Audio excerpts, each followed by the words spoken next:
Let's toss back to Abuja. Makwe. Well, thank you, Chamberlain. We certainly have somebody here who's asking questions about the cost of rail as well. His name is Mr. Victor Giwa, who's a National Coordinator Advocate for People's Rights. You're welcome to Sunrise Daily. Yeah, thank you so much for having me. Well, I know that questions have a reason, especially in the light of this investigation done by Daily Trust newspapers into the cost of railway. Are we really getting value for money? I'm sure you have been asking questions in that regard. What have the answers been?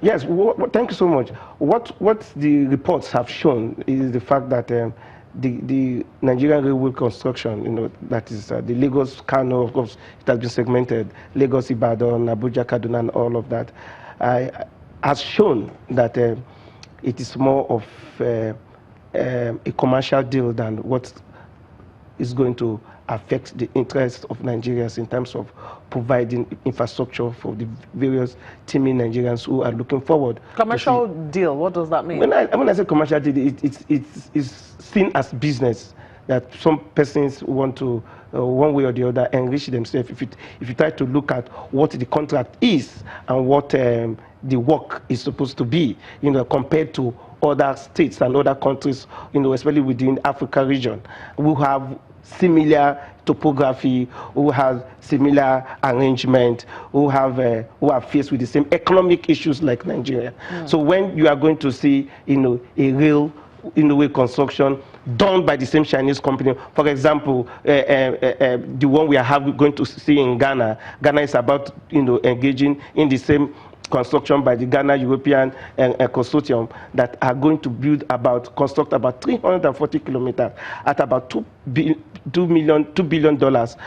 And Nigeria, we are doing 156 between Lagos and Ibadan for close to $2 billion. So you start asking yourself certain questions. For example, if you look at the Abuja-Kaduna rail, what we were told when the construction started was that it was going to be about 187 kilometers. The rail will be running at a speed of 200 to 250 kilometers per hour. What we are having right now, Abuja-Kaduna, is 100 kilometers per hour. No, we're told it's 150 kilometers per hour. What we have in their record is 100 kilometers per hour. Are you sure you haven't? Yeah, because there was also the testing. I'm not playing advocate here, but from what we understand, because we've also asked these questions before now, that there was a testing stage. At the testing stage, and then now begin to up the speed. In this investigation here, which brought this cost up, also said that the speed is now at 150 kilometers per hour. Well, from our own record, the speed, even right from Nigerian Railway Corporation, is that the speed Abuja-Kaduna is 100 kilometers per hour. And when this contract started, the information that was given to us was that the speed was going to be between 200 and 250 kilometers per hour. So there's some questions to be asked. Yes, that what really happened. Was it that when we were going to, like the MD was saying, when we were going to import the locomotive machines, did they get something lesser? Do we have a substandard locomotive machine? What really went wrong? This is for public consumption. We should be able to ask questions. These are taxpayers' money. And at the time we are talking about a transparent system, at the time we are talking about a corruption-free system, we must be able to interrogate some of these issues. And I think it is the duty of some of these persons to tell Nigerians what exactly, because we must be able to have value for our money. So those are the issues we are interrogating. Those issues are important, especially when you now even begin to look at the reasons attributed to why it costs more. I do know that here, I'm reading from this Daily Trust investigation now. They say that I know that the Daily Trust reporter also went to the office of the Chinese construction company, and they say that, there are a couple of reasons for that. They say because the track is straight. The track is not curving. According to them, the Abuja-Kaduna line is a speed train at 150 kilometers per hour. This means the track must be straight. That is to say, you don't avoid rivers, hills, valleys, or whatever. The track must be straight to avoid accident because of the speed of the train.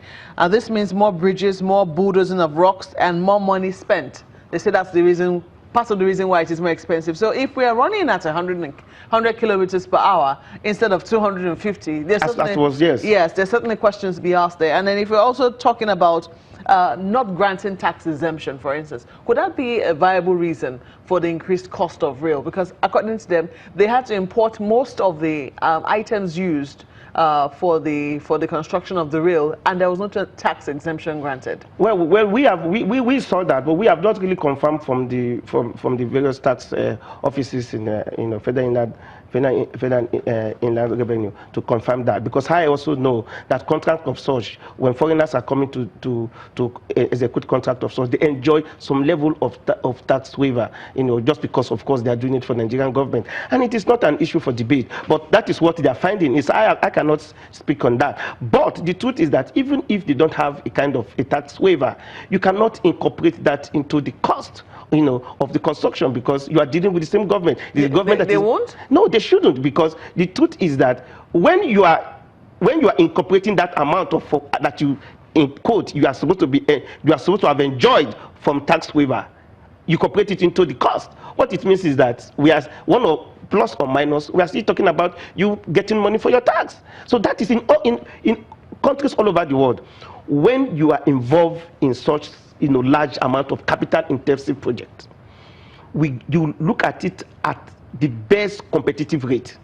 Because you are talking about public funds, yeah, and we're talking about public interest, and the world is a global village. What is happening in Nigeria is happening in Ethiopia, it's happening in Tanzania, it's happening in Kenya, it's happening right now in Ghana, and Nigeria must be able to interrogate some of these companies and interrogate our government to see why must we pay this heavy amount of money for something we can get less, or for something when other countries are getting lesser than what we have. Now, if you look at the terrain, they talk about the issue of the fact that they have some rocky, rocks around. The track must be straight. They cannot avoid those things. They have to go across them. I believe that of Kenya, for example, is even more tedious, because these are construction that was done within towns. It was done in about 380 kilometers, 480 kilometers. And in short, when I was going through the reports in Kenya that was done between 2012 to 2014, they were explaining some of the difficulties they had, how they have to even pull down buildings, in order to compensate persons. And if you look at putting together those facts, the cost of all those vagaries, you will still come to see that it is, compared to what we have in Nigeria, what we have in Nigeria is extremely high. Now, well, we have to take a break now. But when we come back, I'll let you finish your thoughts on, why ours should not be as high as it is. In just a moment, please stay with us.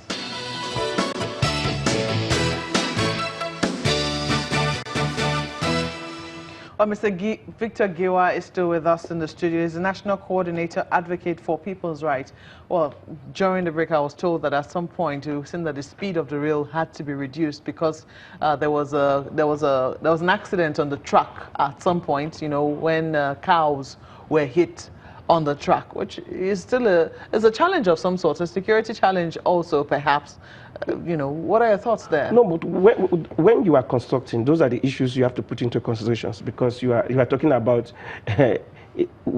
between two cities, Abuja, Kaduna. Of course, there's likelihood that you are going to see, people passing through the track. You are going to see some form of activities. It could be farming, it could be business, it could be some form of agricultural activity. So you must have to fence off because if we add that cost, I mean, isn't it going to raise the cost of the rail itself? No, but in other countries where we have the same rail, the rail track were not fenced.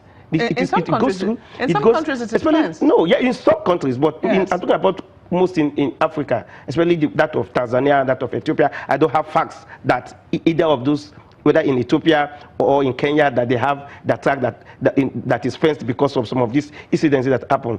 Now, you see, one of the issues we are looking at, we have to interrogate, because, as Nigerians, we have a right to know. And that is what I think we owe our citizens. And that is what our organization wants the government and the people to know. Now, if you look at what is happening in Ghana recently, Ghana just have this Ghana European Consortium that is going to do their 340-kilometer railroad, which they have pegged at about $2 billion.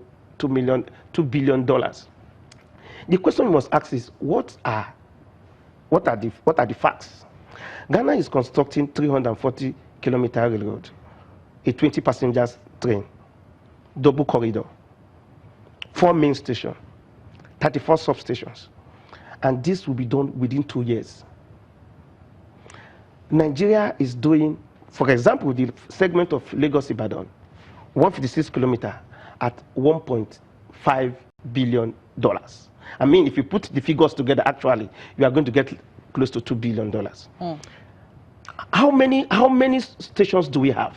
But $1.5 billion and $2 billion are two, very different figures. There's at least $500 million between the two of them. Yes. That's not almost. Well, this is no. That's certainly not almost. $500 million is not almost. No. But I think when you put in other vagaries, you will arrive at that. Because what you have going, if you see the figures going, flying everywhere, from even the documents, the press releases, even coming from the Minister of Transport, especially in 2017, yes, was that it was going to cost the 156 kilometers was going to cost Nigeria $2 billion. But don't you think that we need to clarify very clearly, to get why it is that ours seems to be a little higher? Because from what we're hearing, I mean, apart from, I think from Ethiopia to Mombasa, which we hear their own, if we're to look at it in Naira terms, we built ours for 1.7 billion Naira per kilometer. They built theirs for 1.5 billion Naira per kilometer. We also hear that in Kenya, between Nairobi and Mombasa,